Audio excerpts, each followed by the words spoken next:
Well, hello there, fam. Welcome back to the OCD Family Podcast. It's Women's History Month, and I'm taking this opportunity to talk about some amazing women that are using their platforms. And no, I'm not just talking about a great pair of shoes. So settle in, y'all, because it's family time. I'm Nicole Morris, licensed marriage and family therapist and mental health correspondent. And let me be the first to say, welcome to the family. The OCD family, that is. I am here to create a community of support for family members, spouses, partners, parents, adult children, as there may be adult words, and chosen family of OCD sufferers and their community. I've had over 22 years of experience in the mental health field, but please note that this information does not qualify or substitute as a diagnostic evaluation, therapy, or treatment, and it is presented on an as-is basis. Please follow up with a qualified mental health provider in your area regarding concerns for yourself or loved ones. Thank you for joining us today. Now, let's get started. Okay, so today is a little bit different style of pod, but I have to say I am here for it because there are some amazing, brave, and courageous women speaking out about mental health, anxiety, but even more about OCD. So today we're going to check out and give some shine to those amazing women that are normalizing that mental health happens and that it matters. Additionally, during this month, I just so happen to have women featured all month long, so I'm excited about that, while still knowing there are so many powerful and wonderful contributors to our OCD family community. So I thought this might be a fun and helpful reminder, and dare I say, I'm cautiously optimistic, maybe even a little shorter of an episode, a little digestive, if you will, for our family gathering. So with that, let's get to it. So for starters, we're kicking things off with Scheana Shea and an interview that she did with Page 6. You can find that video on YouTube, but I'll also have the full interview cited over at OCDFamilyPodcast.com. Just look under this episode's blog. Scheana is most well known as a cast member from Vanderpump Rules. Full disclosure, my handsome hubs and I did binge watch VPR, as the cool kids call it, for like 1 month straight, and we did it. We did like nearly 10 seasons in a month. Eat, sleeping, drinking, Vanderpump Rules, just to try and figure out what the hashtag Scandal was all about. But in recent years, Scheana has gone public about her personal battle with OCD. Scheana describes her experience of learning that she had postpartum OCD, which is also known as perinatal OCD, and you may remember, fam, we just talked about this a few weeks ago with Gina Abadante. So let's listen to Scheana describe it in her own words. The amount of work I've been doing in therapy with learning I have postpartum OCD and now doing exposure and response prevention therapy and just working on all of that, I feel so much more confident as a mom. And it's something I've been talking about a lot on my podcast lately, just because I feel like a lot of women will get misdiagnosed for postpartum depression when it's postpartum OCD. And a lot of people don't know that this is a thing. I didn't know this until just a few months ago. And learning that about myself has been insanely eye-opening. It is just something that I want to spread to the world. Like, if you feel like when you go to that checkup, it's not depression, but it's something, keep asking and advocate for yourself. Because had I not opened up to my therapist finally, I wouldn't have known this. I wouldn't be doing the exposure work to become a more confident mom. So like I said before, fam, we are celebrating women who are courageously speaking out. And not only that, for fam that's been around for a minute now, Scheana talks about doing exposure and response prevention, or ERP, which is one of our evidence-based practices that treats OCD. And I was just chatting with a client about this yesterday. ERP is hard. Exposure work is hard. And OCD, that is really hard. Let's hear more about Scheana's experience, shall we? I couldn't drive by myself with her up until like a few months ago. It's really terrifying being a mom because I don't want to mess up. I don't want anything to happen to her when I'm by myself. But even though I'm crying right now, I do feel like in the last few months, I'm so proud of myself because I have done so much on my own. So it's been challenging, but it's also been so rewarding. And I just feel so proud of myself that I'm doing it because it's not easy. I mean, she's not wrong. It's not easy. Facing fears, especially when they target your sense of safety, your child's sense of safety, it's excruciating. And I love this question that the interviewer asked because it gets at just that. What advice would you give to moms who are experiencing similar struggles? Were there any sort of signs looking back now that you're able to identify? Yeah, the intrusive thoughts was what really got me. And I was just like, why am I seeing these things in my head? I don't want to harm anyone I love. I don't want these things to happen, but I just kept seeing them. And one day I just decided to tell my therapist this. And it's things I've sure had OCD my whole life, but I've never been properly diagnosed for it. It's just something I just always, oh, fine, just go away, like I just tell the thoughts to go away. And then when it started being about my baby, I was just like, okay, this, like, I don't, when I'm holding her, even if we're just like on our balcony, I know I'm not going to toss her off the balcony. But in my head, I'm like, oh my God, what if like she just jumped out of my arms right now and fell off the balcony? Or what if this? And those thoughts were just so disturbing. And once I talked to my therapist about it, she was like, it really sounds like you have postpartum OCD. And I was like, wait, what? Had no idea that was a thing. Started researching it, listened to several podcasts on it. I've now been working with my therapist who's really good in this. And it's just there's so much help out there that you can do that can really, really help. Like my fears of driving by myself with her, I'm not going to get over that fear unless I start doing it more. So now several times a week, I either take her to my mom's house, I'll take her to a music class by myself. I took her over to Brittany's this weekend by myself. I'm just trying to do more things by myself. And that's made me feel so good that when I get there, I'm like, yes, I did that on my own.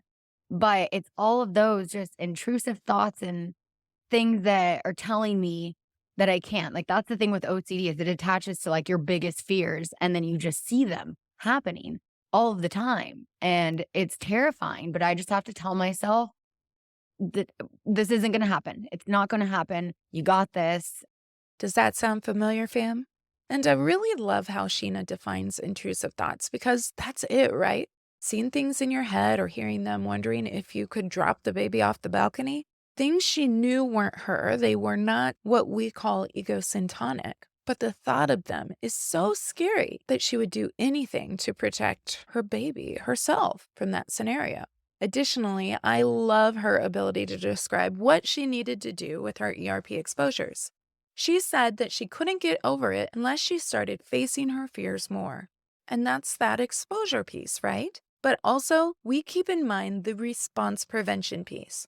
If she knew that having her husband or her mom in the car, having them drive wouldn't help, but that she needed to get in, be able to be alone, and drive that kid to their value-driven experiences, whether it's music class or hanging out with friends, then she needed to not only expose herself, but to practice that response prevention. Scheana closes her interview with page 6 on this final thought. I definitely recommend if any women out there are experiencing anything similar to this, just to reach out for help because there's so many resources that I just feel so much better in the few months that I've been getting help myself. Yes, girl, yes. Yes. And remember, when we're talking postpartum or perinatal OCD, well, it can often affect the mamas and include thoughts of harm. Those are two of many presentations. This can happen to dads, grandparents, foster or adoptive parents, godparents, aunties, uncles. So if you've experienced anything similar to this, there are so many resources and so much help available. And that brings us to our next interview. Boy, am I just doing the correspondent things this episode. But I'm here for it because, again, we're celebrating women who have braved to use their platform. And so this brings me to Amerie. Amerie is a musical artist that has had many albums over the years, but she's probably best known for her 2005 single, which I get was a minute ago, One Thing. Amerie sat down with The Breakfast Club, which is a notorious morning radio show on Power 105.1 FM, where she talks briefly about her experience with OCD. Now, at the time Amerie was doing this episode, it had been something like 7 years since her last album. And actually, coincidentally enough, she did the interview also about 7 years ago. So the gang razzes her a bit like, oh my gosh, where have you been? What's been up? So let's listen. I heard you got OCD. I do have a little bit of that. Okay. We just discussed that when you walked in. Yeah, because some people think it's just like organizing, but I am a perfectionist. Like that comes out somehow. Like people don't know when they see my CD, like my videos, I would do my video concepts, my CD, where the barcode is. I put the barcode where it's going to be on the CD, the album packaging, all that stuff. But it's beyond being a perfectionist. It's like, Now, I'm going to butt in here real quick, fam, because she's talking about how OCD isn't all about organizing stuff, but then follows it by explaining that she wanted everything to be placed perfectly on the albums, and that might sound confusing for folks. Also, she says, yeah, I'm a little bit OCD, which tends to fluff people up a bit. But, fam, if you take it in context, I think it's just hard and vulnerable to talk about your mental health in such a public way. So while maybe she's like, yeah, of it a little bit and seems to shrug it off, she goes on to share more. And you tell me what you think, fam, because I think in listening to her, she knows exactly what she's talking about. So I'll back it up just a little bit there because she explains it really well when she talks about it being more than just perfectionism. it's beyond being a perfectionist. It's like you get these weird thoughts. I feel like everyone gets that, but it's like you might be washing the dishes and you're like, you might leave the fork in the bowl and you're like, the fork is drowning. The fork can't breathe. The fork is Oh, yeah, drowning. you have And you, OCD, yeah. yes, The you, fork is drowning. I know it doesn't make any the hell? sense. Or if I don't take the fork out right now, mommy's going to get in an accident. Like it has nothing. What? That's what I'm saying. Like Right. So it's you've been doing drugs the things- past few years. You have No. Now, some people say it was a No. relationship because you got married. Okay, so clearly the Breakfast Club crew was shocked, yes. Hey, that's because that's what OCD is. This is OCD. Any of you family dealing with the wreckage that these thoughts and doubts have brought into your loved one's life, into your family, you get it. They hear her talk about this OCD experience and they're like, oh, have you been doing drugs? Is this why you've been on hiatus? I mean, there are all sorts of rumors. But to me, what that points out is it was going to be even harder, but even braver for Amerie to hold her own there. And so we get to celebrate her fierce courage in doing so because OCD is tough. And people like Amerie going on and saying it publicly is huge. And this brings me to another pop star, a sister of another Mr. Camila Cabello. Now, some of you may have Camila on your radar. You may have been Fifth Harmony fans, which I believe was a group back in the day of which she was a member. But most people know her by her solo work. And she came onto the scene in a big way with the hit Havana, which is hard to say, just Havana, without the But yes, Camila deserves some praise here, fam, because she's been very open about her mental health struggles with anxiety and OCD. And I have to say, Camila, girl, you have been so open about your mental health and so inspiring. It was actually hard to pick a clip to feature. There's a lot of content out there with her talking about the importance of mental health. So much goodness. But I picked one from the Apple Music Pod with Zane Lowe because Zane asks her this great question about what's the biggest strain or stress about her work or her career, right? She's a musical artist. Gotta imagine there's lots of tricky things in that business. But how she answers, what she gets to, it really gets to the heart of the D in OCD, a disorder. And disorders affect our functioning. Sometimes that can be in one or two areas, say maybe at work or at school. It's hard to focus, maybe performance is dropping. But sometimes disorders can crush all areas of functioning. So I love that when Zane asked Camila, even more broadly, just about the music industry, what's the biggest stress? What's the biggest strain? What's the hardest part? This was her response. I think for me, which is something that I'm really, really working on. And I've been really outspoken about like anxiety and whatever. I think it's that. And I feel like I've realized, especially in the last couple months, I've taken a big journey in realizing that that's totally like the brain can change and you can really work to improve that.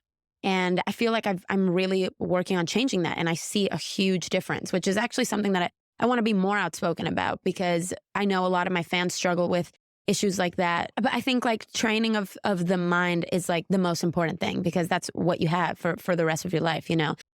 Wow. Upon first hearing this, I really thought that she was going to say something to the effect of, I'm taking this big journey and I'm realizing that it's a normal struggle, right? Mental health is a normal struggle. But what she did was even cooler than that, in my opinion, because she went on to talk about the brain. And not only about the brain, but that the brain can change. It can improve. And it can make an enormous difference in your life. So I love that because whether we're talking about ERP or ICBT, that's also known as inference-based CBT, we can see how it changes the learning in the brain. And I mean, she says it perfectly here. Training of the mind is like the most important thing because that's what you have for the rest of your life. Yes, Camila. Get it, girl? Yes. Love that. Love it. And as we wind up our review of some amazing powerhouses here using their platform, I can't help but to think back on this last year's blockbuster hit, Barbie. The stereotypical Barbie was played by Margot Robbie, a fashion icon that allegedly represents the average stereotypical woman. And I say that because, yes, allegedly, but if you know, you know. But I have to say, I went to watch it like as I'm going to get out of the house. That sounds like a nice treat for me right now. Got together with a friend, and I have to say, I really, really enjoyed it. It was actually beyond my expectations. I don't even know that I had expectations, but it crushed it. No person is perfect, even if we're all about feeling our own energy. Not even Barbie.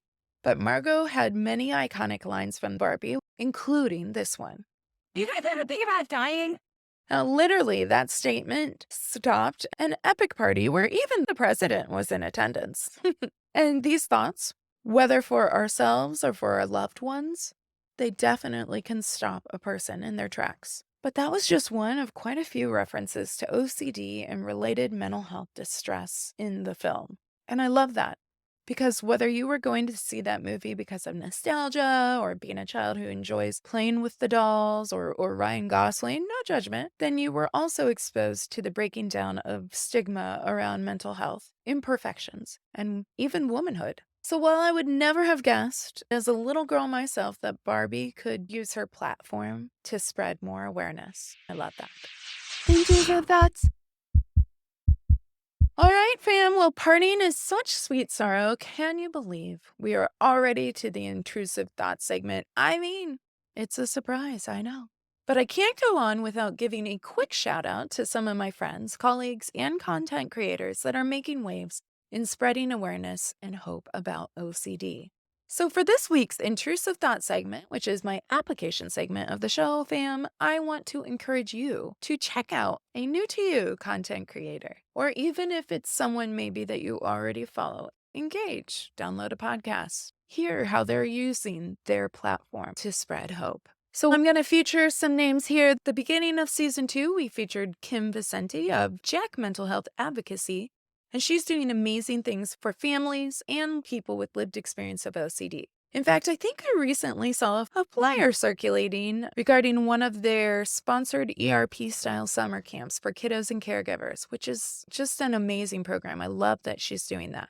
And Jack, MHA, has also been supporting family education through IOCDF live streams, which she was talking about getting started when we last chatted with her. So if you jump over to the IOCDF's YouTube channel, you can check out all the amazing family resources being offered in partnership with Jack MHA with the IOCDF. Also, speaking of the IOCDF has this new advocate in Mackenzie Reed. And I have to tell you, after dealing with hell and being as raw with her journey on social media, best you believe, fam, Mackenzie, though she may just be joining IOCDF's advocate status, she has been advocating for a long time, and you can see it in the history of her posts. I know she's on Instagram and TikTok and X. In fact, I met her for the first time in person last summer. I got to see her present at the 28th International OCD Conference, and I'm just insanely proud of her. Talk about facing fears. She's amazing. So I'm giving a big shout out to her. Check her out. Give her some love. Also, Ellie Garza, another friend that has honored this community with her lived experience and has gone on to treat OCD, is also a hilarious content creator on top of everything else. And I even have some stickers on my desk here in the studio that every time I see them, I think of her and they make me laugh. One reads, OCD is a lil bitch, but it says it in like this cute, retro, wavy kind of way. Another one, and this one for sure makes me chuckle, reads, your anxiety is a lying asshole. Sure is, especially if OCD is the hoe bag behind it, right? That's right. I went there, hoe bag. So the stickers give me retro vibes. I think she has other merch too, but also she is a content creator and she is really, really funny. And along with Ellie, I always love seeing my posts from Madison over at Obsessively Strong.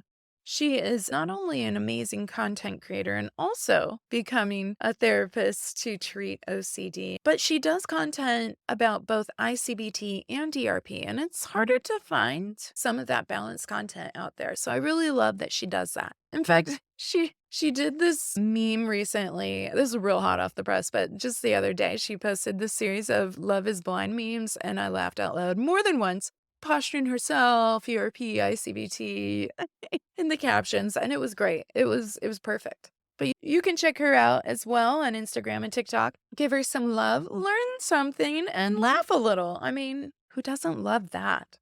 The list could go on and on and on. And so could I, as you guys know. But I'll park it here for today, fam, with a reminder to download a podcast or like and follow someone new, because the information is there. And when we engage with it, the algorithm sees us engaging with it. Our friends say, hey, this person you're friends with likes this. Information gets out there and hope blooms even more. So enjoy learning along with me and these fierce women that I get to do this amazing work with. And I thank you, family, for joining us today, as well as our featured women that took the time to share about this platform and spread more hope. Thank you for joining me and our OCD family community. If you enjoyed what you heard today, please like and subscribe to the OCD Family Podcast wherever you enjoy your podcasts. Did you find this content helpful? Please consider leaving a review. The more people that know they're not alone, the better. For more information regarding today's podcast, please visit OCDFamilyPodcast.com and remember to join the email list while you're there. It will provide you with the most up-to-date information, resources, and the down low on the family chatter. Oh yeah, nothing says family like getting ready to devour OCD with girl power. That's right, I went there, and you can too at OCDFamilyPodcast.com.